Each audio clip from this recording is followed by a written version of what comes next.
Hi guys, welcome back to our channel. இன்றைக்கி நம்ம பார்க்க போகிற புக் எதுனா train your mind to be successful. இந்த புக்கோட ஆத்தர் யாருன்னா சேரா மான்டெஸ்.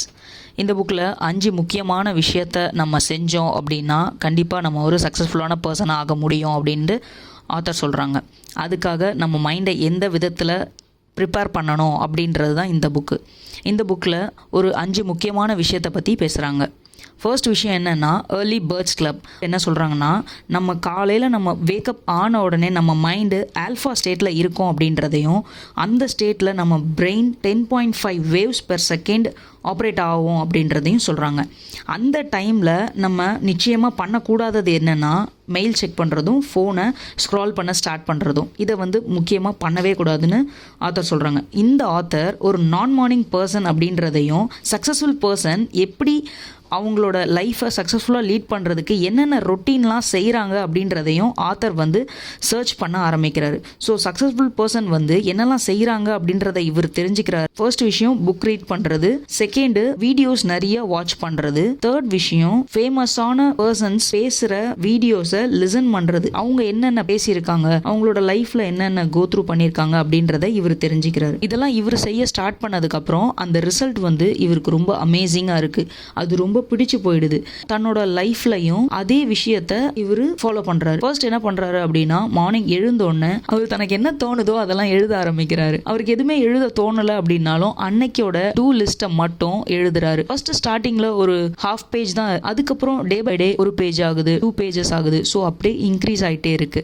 இதெல்லாம் தாண்டி அவர் இன்னொரு விஷயம் என்ன பண்ணாரு அப்படின்னா, மெடிடேட் பண்ண சொல்றாரு. மெடிடேட்க்கு அவர் கொடுக்குற எக்ஸ்பிளனேஷன் ரொம்பவே ஆச்சரியமா இருந்துச்சு. நம்மளாம் ஒரு மைண்ட் ரிலாக்ஸிங்க்கு என்ன பண்ணுவோம் அப்படின்னா ட்ரிப் போவோம், வெளியே போய் சுற்றி பார்த்துட்டு வருவோம். ஆனால் இவர் என்ன சொல்கிறாருன்னா, அந்த மாதிரி நம்ம வெளியெல்லாம் போய் சுற்றி பார்த்துட்டு வர்றதை விட மெடிடேஷன் பண்ணுறது மூலயமா நம்மளோட மைண்ட் ரொம்பவே ஹாப்பியாகவும் காமாகவும் ரிலாக்ஸிங்காகவும் இருக்கும் அப்படின்றத இவர் ரொம்ப நம்புறாரு. செகண்ட் விஷயம் இவர் என்ன சொல்கிறாரு அப்படின்னா, பாசிட்டிவ் மைண்ட் பாசிட்டிவ் ரிசல்ட். நம்ம மைண்டு நெகட்டிவ் தாட்டே இருக்கக்கூடாதுன்னு சொல்கிறாரு. நம்ம அந்த நெகட்டிவ் தாட் வரும்போது அதை ரீப்ளேஸ் பண்ணிடுங்க. அதை ஏதாச்சும் ஒரு பாசிட்டிவான ஒரு விஷயத்த சொல்லி அந்த நெகட்டிவான ஒரு தாட்டுக்கு பாசிட்டிவான விஷயத்தை ரீப்ளேஸ் பண்ணிடுங்க. நம்மளோட இன்டர்னல் தாட்ஸ்லயுமே ஃபுல் அண்ட் ஃபுல் வெறும் பாசிட்டிவான விஷயம் மட்டும்தான் இருக்கணும். மாதிரி நம்ம நெகட்டிவ் தாட்ஸை ஃபுல்லாவே ரீப்ளேஸ் பண்ணிட்டு பாசிட்டிவ் தாட்டை மட்டும் வச்சோம்னா நிச்சயமா பாசிட்டிவ் ரிசல்ட் கிடைக்கும் அப்படின்னு சொல்றாரு. தேர்ட் பாயிண்ட் என்ன சொல்றாருன்னா, டு பி டீச்சபிள்.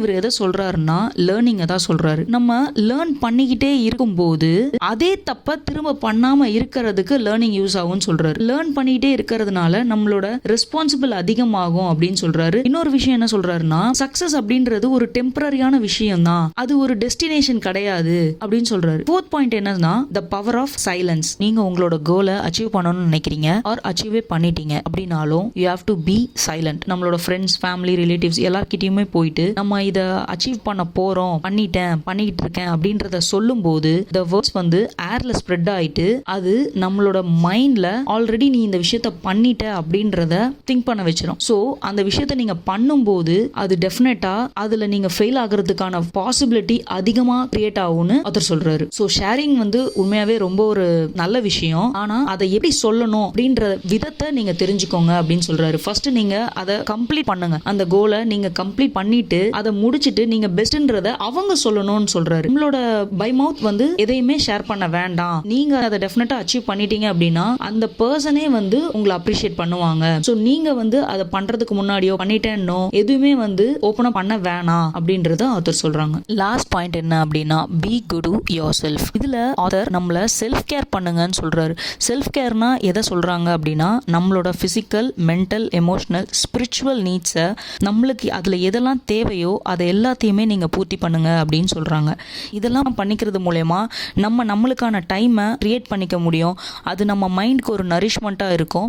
உங்களுக்கு ஒரு எனர்ஜியும் ஹாப்பினஸையும் நிச்சயமா கொடுக்கும்னு சொல்றாங்க.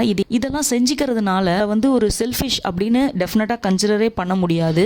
இது எல்லாமே நம்மளோட நீட்ஸை வேலிடேட் பண்றதுக்காக தான் பண்றோம் அப்படின்றத நினைச்சிட்டு நம்ம அதை பண்ணணும் அப்படின்னு ஆத்தர் சொல்றாங்க. இந்த புக்கை எல்லாருமே நிச்சயமா படிக்க முடியும். ரொம்ப ஈஸியான இங்கிலீஷ்ல ஈஸியா புரிஞ்சிக்கிற விதமா தான் இருக்கு. ஸோ மொத்தம் 17 சாப்டர் இருக்கு இந்த புக்ல. நான் அதுல முக்கியமான ஒரு 5 சாப்டர் மட்டும் கவர் பண்ணியிருக்கேன். ஸோ டைம் கிடைக்கும் போது நிச்சயமா எல்லாருமே இந்த புக்கை படிங்க. இந்த வீடியோ பிடிச்சிருந்துச்சுன்னா சப்ஸ்கிரைப் பண்ணிக்கோங்க, லைக் பண்ணுங்க, சப்போர்ட் பண்ணுங்க. தேங்க்யூ.